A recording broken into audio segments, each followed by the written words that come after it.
Untuk soal 46, sebuah pendaratan helikopter berbentuk lingkaran dengan jari-jari 10,5 meter. Seandainya pendaratan helikopter tersebut dibuat model dengan skala 1:3000, berapa sentikah keliling pendaratan helikopter pada model?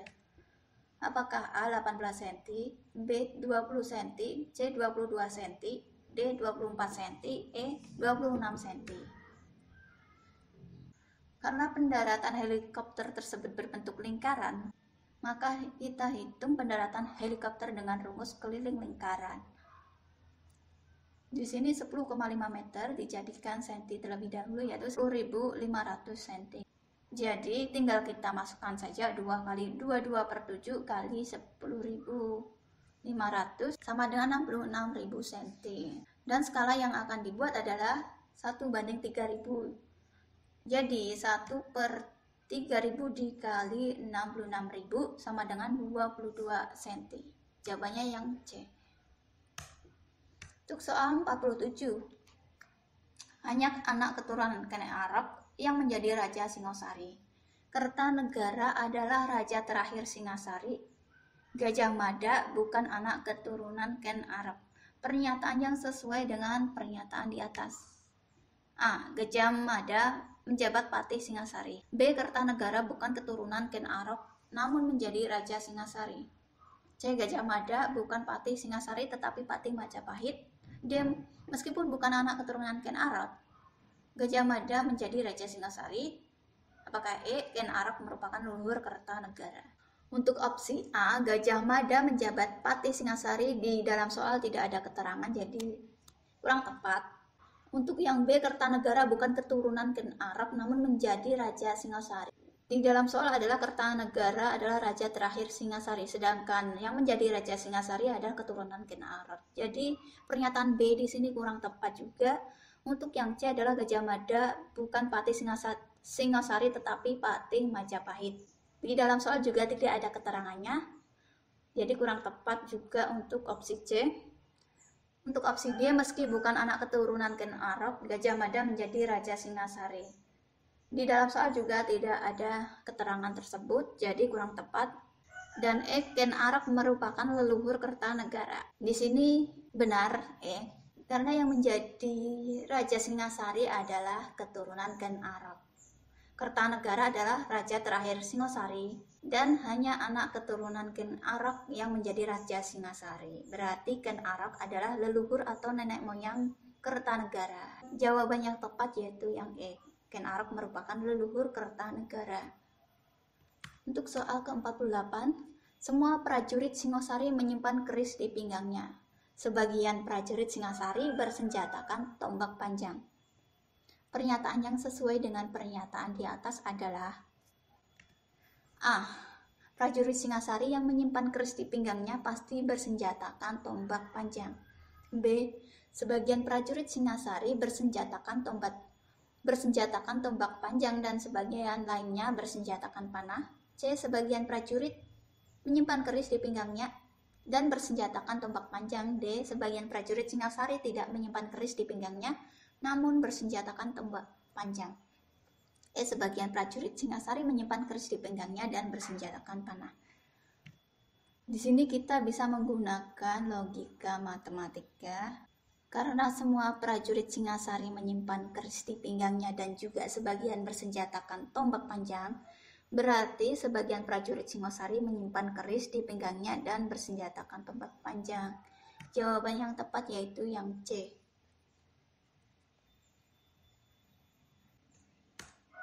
Soal 49, jika tidak menjaga keamanan wilayah, prajurit Singosari berperang. Jika tidak berperang, prajurit Singosari bersiaga di alun-alun keraton. Pernyataan yang sesuai dengan pernyataan di atas. A. Prajurit Singosari bersiaga di alun-alun keraton setelah berperang. Pernyataan A kurang tepat karena kalau tidak berperang maka akan bersiaga di alun-alun, sedangkan A ini bersiaga di alun-alun setelah berperang, kurang tepat. B. Jika tidak bersiaga di alun-alun keraton, prajurit Singosari menjaga keamanan wilayah. Pernyataan B juga kurang tepat. Untuk pernyataan C, prajurit Singosari menjaga keamanan wilayah setelah berperang, kurang tepat. Karena di soal ini tidak menjaga keamanan wilayah, maka prajurit Singosari berperang, sedangkan C, prajurit Singosari setelah berperang. D, hanya prajurit Singosari yang menjaga keamanan wilayah. Untuk di soal tidak ada keterangan, jadi kurang tepat. Untuk soal ini jawabannya adalah E, tidak dapat ditarik kesimpulan. Karena dari opsi jawaban A sampai D, tidak ada jawaban yang merupakan kesimpulan dari premis pada soal. Untuk soal 50, semua hewan memamah biak makan rumput, sementara sapi termasuk hewan memamah biak. Kesimpulan adalah apakah A, sapi tidak makan rumput, B, sapi makan rumput, C, hewan memamah biak tidak bertelur, D, hewan memamah biak bertelur, E, tidak ada kesimpulan. Untuk menjawab soal logika matematika bisa memakai rumus logika matematika seperti implikasi dan kawan-kawannya, serta juga memakai diagram Venn. Untuk soal ini mari kita coba mengerjakannya dengan diagram Venn. Semua hewan mamah biak adalah makan rumput, jadi area biru ini adalah mamah biak, semua makan rumput. Sementara sapi termasuk hewan memamah biak. Sapi adalah bagian mamah biak. Jadi sapi di dalam lingkaran warna biru. Jadi kesimpulannya adalah karena sapi adalah bagian dari hewan memamah biak, jadi sapi juga makan rumput. Jawaban yang tepat adalah sapi makan rumput, B. Soal 51, kendaraan roda 3 dilarang masuk jalan tol, sementara becak beroda 4. Kesimpulan tersebut adalah A, becak dilarang masuk jalan tol, B, becak tidak dilarang masuk jalan tol, C, becak harus masuk jalan tol, D, pengendara becak dilarang masuk jalan tol, ataukah E, tidak ada kesimpulan. Di premis pertama tidak membahas bagaimana roda yang beroda 4 boleh masuk ataukah tidak. Untuk soal ini yaitu tidak dapat ditarik kesimpulan. Yang dibahas yang premis pertama yaitu kendaraan roda 3 dilarang masuk tol, sementara becak beroda 4. Lalu yang boleh masuk jalan tol itu roda berapa? Di sini tidak ada keterangan sama sekali. Hanya keterangannya roda 3 itu tidak boleh masuk tol. Sementara untuk kendaraan roda-roda lainnya yang boleh masuk adalah roda berapa, yang tidak boleh masuk adalah roda berapa. Itu tidak ada keterangan lebih lanjut, jadi tidak dapat ditarik kesimpulan karena tidak ada rem penengah. Jadi di sini tidak bisa ditarik kesimpulan. Jawaban yang tepat yaitu yang E. Soal ke-52, perjalanan dari Semarang menuju Solo harus melalui Boyolali. Boyolali terletak di sebelah timur Semarang. Pernyataan yang tepat adalah A, Boyolali dekat dengan kota Salatiga, B, Boyolali terletak di sebelah selatan Solo, C, Boyolali terletak di tengah-tengah antara Semarang dan Solo, D, Semarang terletak di sebelah barat Boyolali, E, semua kesimpulan salah. Mari kita bahas satu persatu opsinya. Untuk yang A, Boyolali dekat dengan kota Salatiga. Untuk pernyataan A kurang tepat, karena di soal tidak ada keterangan tentang Salatiga, jadi kurang tepat. Untuk B, Boyolali terletak di sebelah selatan Solo. Di soal juga tidak ada keterangan hubungan antara Solo dan Boyolali itu letaknya sebelah mana, jadi kurang tepat juga. Untuk pernyataan C, Boyolali terletak di tengah-tengah antara Semarang dan Solo juga kurang tepat. Karena meskipun perjalanan Semarang menuju Solo harus melalui Boyolali, bukan berarti Boyolali itu berada di tengah-tengahnya Semarang dan Solo. Pernyataan D, Semarang terletak di sebelah barat Boyolali. Semarang terletak di sebelah barat Boyolali di soal itu sudah diberi keterangan Boyolali terletak di sebelah timur Semarang, jadi Semarang berada di sebelah baratnya Boyolali. Jawabannya yang D. Soal 53, dalam suatu antrian syarat-syarat yang harus dipenuhi adalah sebagai berikut. A, Ahmad di belakang Jenny, B, Erna di sebelah Wulan, C, Wulan hanya bisa di urutan keempat atau terakhir, D, Siska ada di depan Ahmad dan hanya dipisahkan oleh dua mahasiswa yang lain. Jika Wulan mengantri di urutan keempat, yang mungkin antri di belakang Wulan adalah apakah A, Ahmad, Erna, dan Siska, B, Jamil, Jenny, dan Erna, C, Ahmad, Jamil, dan Jenny, D, Siska dan Jamil, ataukah E, Jenny dan Erna. Di dalam soal diberi keterangan Wulan mengantri pada urutan keempat. Siska ada di depan Ahmad dan hanya dipisahkan oleh dua mahasiswa. Jadi Siska dan Ahmad dipisahkan oleh dua mahasiswa. Jadi skenario yang mungkin terjadi pada pernyataan dalam soal yaitu Jamil, Erna, Siska, Wulan, Yeni, Ahmad, atau Yeni, Siska, Erna, Wulan, Ahmad, dan Jamil. Sehingga mahasiswa yang mungkin antri di belakang Wulan itu adalah bisa Ahmad, Jamil, dan Yeni. Jadi mahasiswa yang bisa duduk di belakang Wulan itu bisa Yeni, Ahmad, dan Jamil. Jawaban yang tepat adalah yang C. Untuk soal selanjutnya, jika Wulan mengantri di urutan keempat, yang mungkin berada di urutan depan adalah A. Hanya Siska, B. Hanya Ahmad, C. Erna dan Jamil, D. Erna dan Siska, E. Jamil dan Yeni.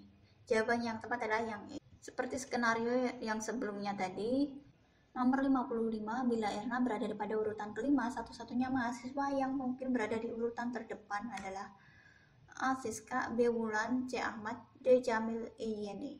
Skenario yang terjadi yaitu bila Erna berada di urutan kelima, karena di antara Siska dan Ahmad harus ada dua mahasiswa, maka kemungkinan yang terjadi adalah Siska di urutan pertama.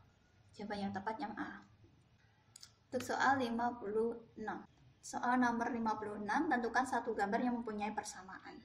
Untuk opsi yang memiliki persamaan dengan gambar yang memiliki persamaan dengan gambar soal adalah yang B, yaitu perputaran 90 derajat berlawanan jarum jam. Kita buktikan jika ini diputar 90 derajat berlawanan dengan jarum jam. Sama persis, yaitu yang B. Jawaban yang tepat B. Itu soal 57, gambar yang sesuai dengan soal adalah, kalau kita lihat pada opsi-opsi ini, yang paling tepat yang E, yaitu dengan pencerminan horizontal dengan sumbu X. Kita coba buktikan, ini bayangannya sama persis posisinya, jadi E yang paling tepat.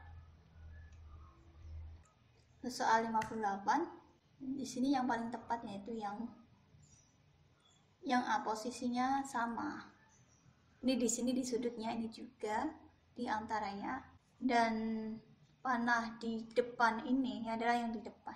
Panah besar ini ada terletak di depan, ini juga di depan. Yang B ini kurang tepat karena panahnya ada di belakang. Yang C ini kurang tepat karena posisi lingkaran dan kotak ini terbalik. D ini juga kurang tepat karena posisi lingkaran ini seharusnya di sini. E juga kurang tepat karena posisi lingkaran harusnya di sini dan kotak ini harusnya di sini. Jawaban yang tepat yang A, yaitu perputaran 45 derajat berlawanan dengan jarum jam. Kita buktikan. Posisinya sama persis yang A. Soal 59.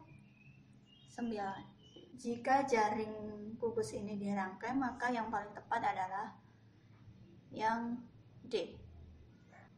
Ini keliru, harusnya hitamnya ini di sini dan hitamnya ini di sini. Jawaban yang tepat adalah yang D, di mana ini diberdirikan, ini adalah posisi depan.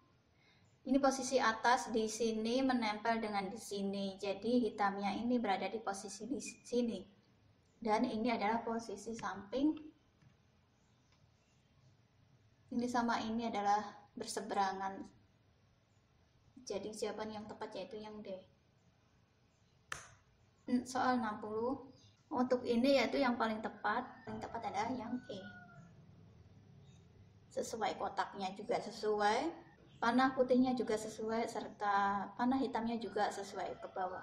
Selanjutnya 61. Gambar yang sesuai dengan soal, jika dibalik ke atas, ini keliru karena harusnya hitamnya ini berada di posisi sini. B ini kalau pencerminan juga kurang tepat karena harusnya hitamnya di sini dan di sini. Dan di sini. Untuk C, opsi C tepat karena jika dilakukan pencerminan secara horizontal dengan sumbu X, itu juga posisinya sama persis, Sedangkan D di sini kurang tepat juga. Ini salah karena harusnya ini hitam dan hitam, ini putih. Jadi jawaban yang paling tepat adalah yang kita buktikan. Ini pencerminan terhadap sumbu X ini bisa dibasiskan di bawah, juga bisa dikasihkan di atas, sama saja. Ini posisinya sama jika dicerminkan. Putih dekat, putih dengan dekat, hitamnya jauh juga jauh. Jadi jawaban yang tepat yang C. Untuk soal 62, opsi A ini kurang tepat karena kalau diputar berlawanan 90 derajat dengan jarum jam, ini harusnya ini di belakang, ininya di depan. B kurang sesuai karena meskipun posisinya benar diputar 45 derajat, tapi segitiganya ini adalah segitiga sama kaki, sedangkan ini bukan. C ini kurang sesuai karena putihnya ini semua di depan. Yang D ini benar karena segitiganya benar, posisinya juga benar, yang di belakang adalah ini. Yang E kurang sesuai karena lingkaran ini adalah lingkaran, sedangkan ini adalah kotak. Jadi jawaban yang tepat adalah yang D. Kita buktikan sama persis, segitiganya juga. Kenapa B ini kurang sesuai? Meskipun posisinya benar, segitiganya ini karena beda dengan segitiga soal. Untuk soal 63, gambar yang sesuai adalah yang A. Kita buktikan 90 derajat berlawanan arah dengan jarum jam. Sesuai persis.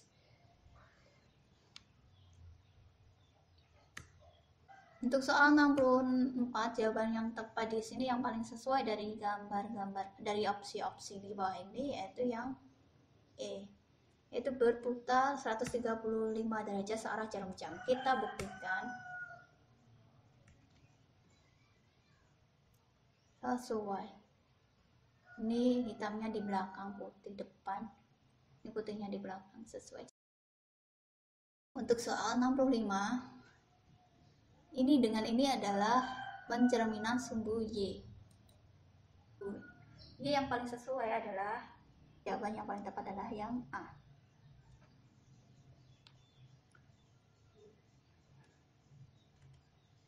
Pencerminan sumbu Y atau vertikal. Demikian pembahasan tryout SKD yang pertama ini tentang TIU, tes intelijensi umum. Semoga pembahasan ini bermanfaat untuk teman-teman. Kurang lebihnya saya minta maaf. Akhir kata, wassalamualaikum warahmatullahi wabarakatuh.